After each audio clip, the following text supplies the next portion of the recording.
মসজিদে জুমার দিন আজান দেয় কয়টা? আরে কয় না কা? বিসমিল্লাহ। জুমার আগে আজান কয়টা? জুমার আগে আর কি, জুমার নামাজের আগে 2 আজান। এক আজানে মসজিদে যান, আরেক আজানে হুজুর খুতবা দেয়, ঠিক না?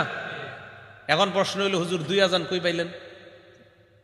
2 আজান আপনারা কোথায় পাইলেন? উত্তর হইল, এক আজান তো নবীজির সুন্নত, তো বুঝলাম নবীর সুন্নত, আরেক আজান কই পাইলেন? তো আমি জবাব দিলাম, আরেক আজান হযরত উসমান গনির সুন্নত। উসমান গনির সুন্নত যে মানতে হইব, এটা কই আছে? এত প্রশ্ন আজীব। সব সময় মনে রাখবেন, বলবেন ইবনে মাজা হাদিসের কিতাব। কোন কিতাব? 42 নাম্বার হাদিস। বলেন কয় নাম্বার হাদিস?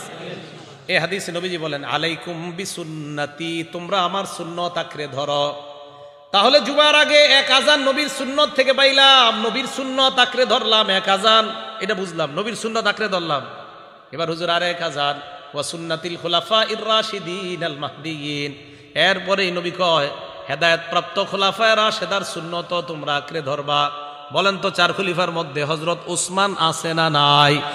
তাহলে আলাইকুম বিসুন্নতি দিয়া এক আজান, ওয়া সুন্নাতিল খুলাফাইর রাশিদিন দিয়া আরেক আজান। অতএব 2 আজান দেওয়া মানে আল্লাহ নবীর সুন্নতের কথা মেনে নেওয়া। অতএব 2 আজান দেওয়া মানে নবীর কথা মেনে নেওয়া। কারণ নবী ইবনে মাজার 42 নম্বর হাদিসে বলছে, তোমরা আমার সুন্নত ধরো, খোলাফায়ে রাশেদার সুন্নত। দেখেন, খোলাফায়ে রাশেদার ধর, মনে করেন এই 4 জনের সুন্নত ধরো, খোলাফায়ে রাশেদার সুন্নত। তো আমার সুন্নত পালন করতে গিয়ে এক আজান, খোলাফায়ে রাশেদার মধ্যে হযরত উসমানের সুন্নত আরেক আজান। তো উসমানের সুন্নত পালন করাও মানে নবীর কথা মানা, কারণ নবী তো বলছে আমার খোলাফায়ে রাশেদা সাহাবা যারা, তাদের সুন্নত আঁকড়ে ধরো। তাহলে 2 আজান মানা মানে আল্লাহ রাসূল সাল্লাল্লাহু আলাইহি সাল্লামের কথা মেনে নেওয়া। আলেম ছাড়া অন্য যারা ঠিক কইতাছেন, বুঝা ঠিক কইতাছেন না বুঝা? বুঝা। তাহলে আলাইকুম বিসুন্নতি, তোমরা আমার সুন্নত আঁকড়ে ধরো, ওয়া সুন্নাতিল খুলাফাইর রাশিদিন আল মাহদিয়িন, হেদায়েত প্রাপ্ত 4 খলিফার সুন্নত আঁকড়ে ধরো। হযরত উসমান গনি 4 খলিফার মধ্যে 3 নম্বর খলিফা। তাহলে এক আজান এই সুন্নত নবীর সুন্নত থেকে পাই, আরেক সুন্নত হযরতে উসমান গনির সুন্নত থেকে পাই। তাহলে বলেন তো, আমরা ইসলামী শরীয়ত মানি কোরআন সুন্নাহ অনুযায়ী না শুধু কোরআন অনুযায়ী? সুন্নাহ অনুযায়ী। আর সুন্নতের সংজ্ঞাটা কি শুধু নবীর সুন্নত না সাহাবাদেরও সুন্নত? মাশাআল্লাহ ভাই, যদি বুঝা থাকেন তো অনেক ভালো কথা। তো রাসূল আকরাম সাল্লাল্লাহু আলাইহি সাল্লাম এবার কি বলে দেখেন। বুখারী শরীফ 7281 নাম্বার হাদিস, জাআত মালাইকাতুন ইলান নবী সাল্লাল্লাহু আলাইহি ওয়াসাল্লাম।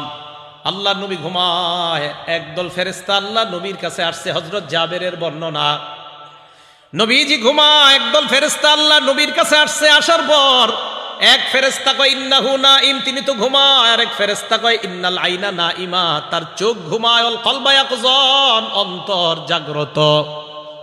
আবার বলি, নবীজি ঘুমায় রইছে, ফেরেশতারা নবীর সামনে।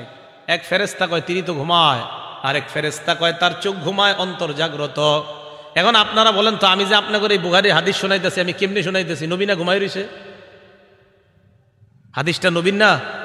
আরে নবীজির হাদিস না, তো নবীজিরা ঘুমায় রইছে? হ্যাঁ মাশাআল্লাহ, কে কইছে এটা? কলব জাগ্রত।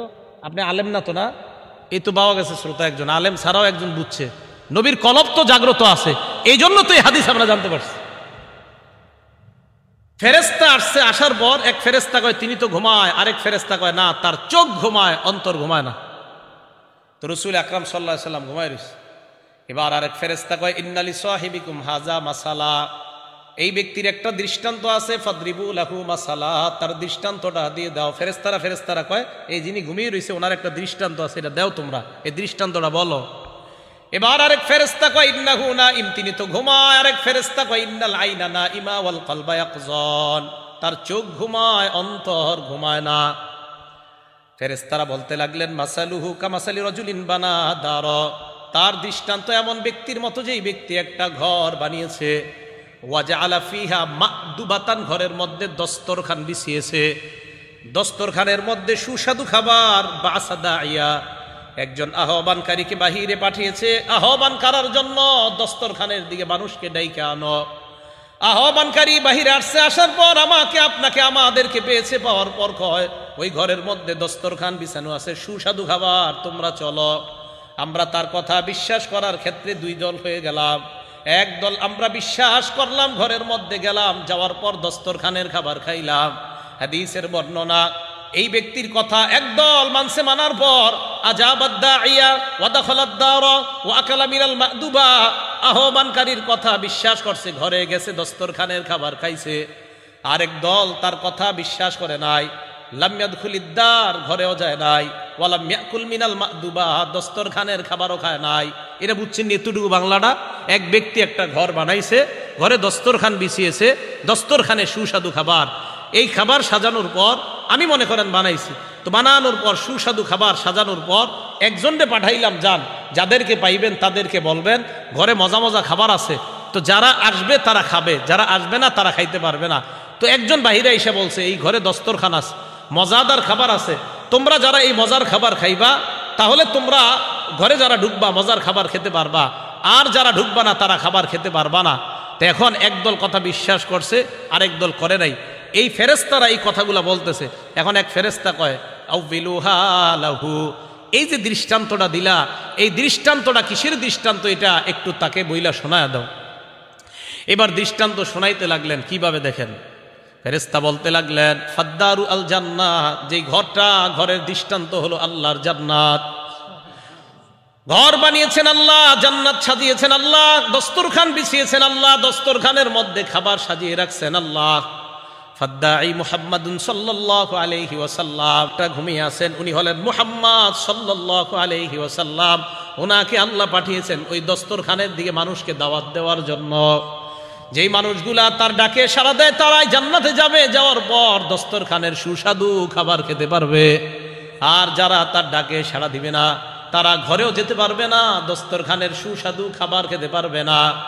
এবার আল্লাহ নবীর সামনে ওই ফেরেশতারা বলতে লাগলেন ফামান আতা মুহাম্মাদান সাল্লাল্লাহু আলাইহি ওয়াসাল্লাম ফাকাদ আতা আল্লাহ, যারা মুহাম্মদ সাল্লাল্লাহু আলাইহি ওয়াসাল্লামের আনুগত্য করে তারা আল্লাহর আনুগত্য করে। ওয়ামান আসা মুহাম্মাদান সাল্লাল্লাহু আলাইহি ওয়াসাল্লাম ফাকাদ আসাল্লাহ, আর যারা নবীর নাফরমানি করে তারা আল্লাহর নাফরমানি করে। বলেন তো শুধু কোরআন মানার নাম কি নবীর আনুগত্য, না কোরআন সুন্নাহ মানার নাম নবীর আনুগত্য? তাহলে যারা বলবে শুধু কোরআন মানি সুন্নত মানি না, এরা রসুলকে মানে না, এরা আফাতুমিনুনা বিবাদিল কিতাব, কোরআনের কিছু মানে, ওয়াতাকফুরুনা বিবাদ, আর কিছু অস্বীকার করে আর দাবি করে মুসলমান। এরা মুসলমান না, মুনাফিক মার্কা শয়তান।